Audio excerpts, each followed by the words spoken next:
All right. So I'm sitting here with Trevor or Hugo, whatever. yeah, one of those names, and he plays. What's your character's name? in the game? Jax Wanderer, Sage of Earth. What's the rest of his titles though? So Jax Wanderer, Sage of Earth, Survivor, Racinium, Writer of the Baltro Constitution, Envoy of the Keepers of the Veil. Just want to get all that on camera so you can have it all. So maybe I won't forget it next time. Yeah, maybe. So tell us something about Jax's background.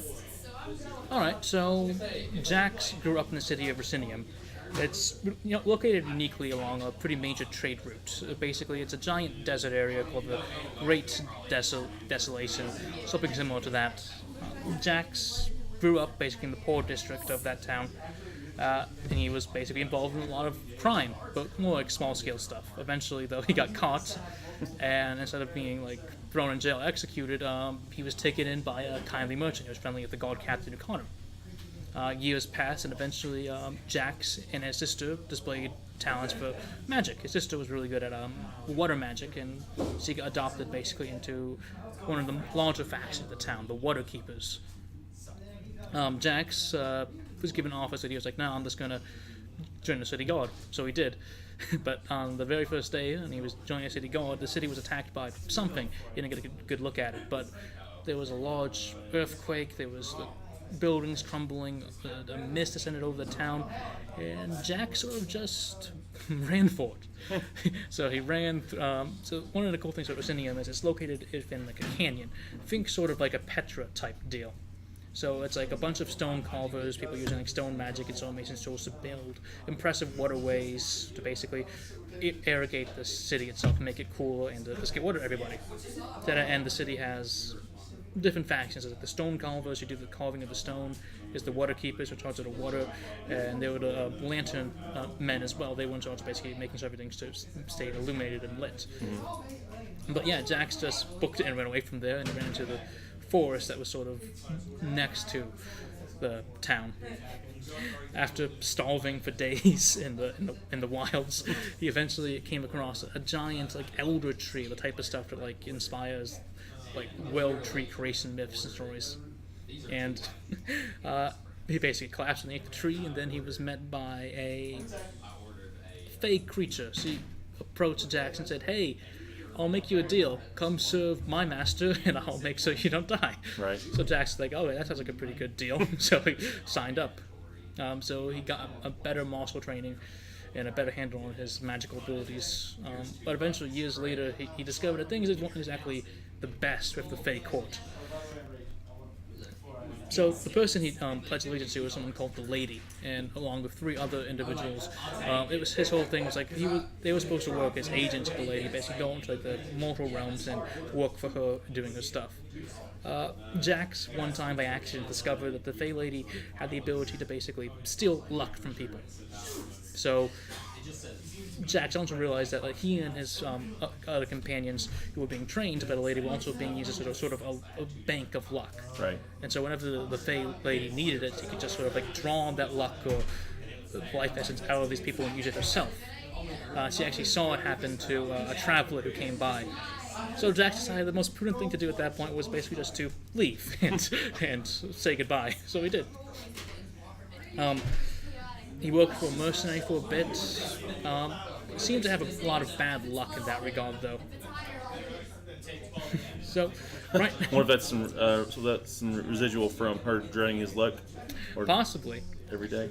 So the first adventure group he got attached to, it was so when he escaped from the failure, he basically jumped into a portal. We didn't know where it was going to wind up, and Right. surprise, surprise, it dumped him in the Underdark, like deep, deep underground.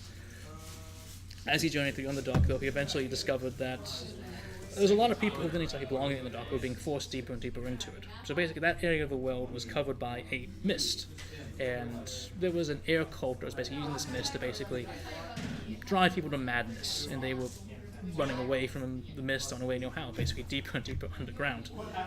So there were a bunch of other resistance fighters fighting, and Jax joined them for a bit, until eventually they discovered where the main stronghold was, But when they discovered that information, they basically lost their place of resistance. So they decided to do a one final like grand hurrah attack on the cultist lair that was like miles above the tallest mountain in the area. Jax didn't really think they had a good chance of success. He was like, good luck with that, and he left, wrote a small letter, grabbed some provisions, and he sort of left.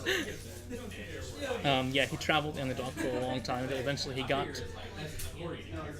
to an area where how to describe it? It was more like he left that area and he got to a mountainous area. He just got lost again in the mountains for a long time. But eventually he stumbled across a kingdom with no name. So this is sort of rambling. The reason for that is I'm basing this basically on the stories Jax has been involved in. Right. So if we're talking about like where the idea for Jax came from, it was from like one of the first D&D groups I was with. We were actually playing using the Fate system. We were doing some. He's doing like a Avatar: The Last Airbender homebrew stuff. Eventually, that campaign sort of fell through, and I believe it. But I like the idea of Jax. I didn't really want to have his character just go nowhere, so I decided to recycle him for a different campaign. And that campaign was the one with the King of No Name. It was a pretty fun DM, one of the first proper DMs I actually played with. But his big weakness, I think, was naming stuff. So I can relate to that. So you don't, especially do a lot of prep work. So you're like, what's his name? The King. George. He's the king. Yeah, George would have been fine, like King George. That's historic. George. But this was he's the king, and the reason for that is magic. Similar stuff like what is he called? He's called Shopkeep. Yeah, he's the shopkeep of things. Yeah, there was a circle of wizards in the country, and they all specialized in one of the forms of magic, except for necromancy, because that was taboo. But they were all called like Enchanter or Abjurer or similar. I mean, that's. What's your name? God Captain. God Captain. No, he did some pretty fun stuff, like a lot of interesting stuff. Like maybe I did a little better than that. Hopefully. Yeah, a little better. Not much. Yeah. So yeah, that comes. That's kind of answering the when did you start, or kind of what was your origins though in playing D&D? Like, when was the first time you played? What was it like? The first time I played D&D was actually pretty fun. One of the guys I played Fate with, he had his own D&D homebrew. It was sort of like a post-apocalyptic. The world is collapsed, but not that collapsed. There's guns, there's like Mad Maxy and stuff. There's also magic. And so you mentioned Jax came from was that game then? Not that Jax, game. The first time I played D&D, like proper D&D 5th edition, that was it. It was its homebrew. I made a wizard character who was a very fastidious academic type. Right. He didn't go anywhere, but that was my first time with D&D. But then after I left that the Fate group and had to basically go somewhere else for a while, I was like, what's fun? D&D is fun. I think I'll try to run it and see if I can get it up and running. So I got some of the books I could. I started writing the stuff. At that time, I had a bunch of friends online. I still do. I was like, "Hey guys, want to try some D&D?" Mm-hmm. And so we played D&D over like a Discord, basically. Yeah. Not using R20, just played it Discord like chat. This is before I actually knew about stuff like Roll20. It's just like I'll just make a map in Paint and I'll post it. Right. I mean, whatever gets the job done, I guess. We used to play with. We didn't even have dice. We just like pick numbers between a 1 and a 4 to see if you hit. It was just we couldn't even afford dice as kids. I guess. What do you think of this campaign so far? So far, I'm really enjoying it. I'm interested to see where it goes in the future. I'd like to see maybe some more political stuff show up. Maybe some more examples of. Yeah. I think it's a very nice foundation that's been set up for the campaign. That's the exact opposite of what Mike told me. Mike said he's done with the political stuff he didn't want to see anymore. So Jax's current goals right now? What's Jax's current? He's been leading this kind of taking a leadership role in the Keepers of the Dale or Keepers or whatever you're calling it. I think you call it so Keepers. Right now, Jax has for a while basically had a change of heart. He no longer wants to run away from stuff. He wants to change his ways. So I used to play Jax as a much more conniving, money-grubbing mercenary. Yeah. But I sort of had his personal arc basically changed, where he's basically done with that type of persona. He's going to try and be a more heroic figure. So he's not as distrusting or paranoid as he once was. I think it's more fun to play that trusting character type. So I've sort of transitioned him from very paranoid, very like everyone's out to get him type to more optimistic. Yeah.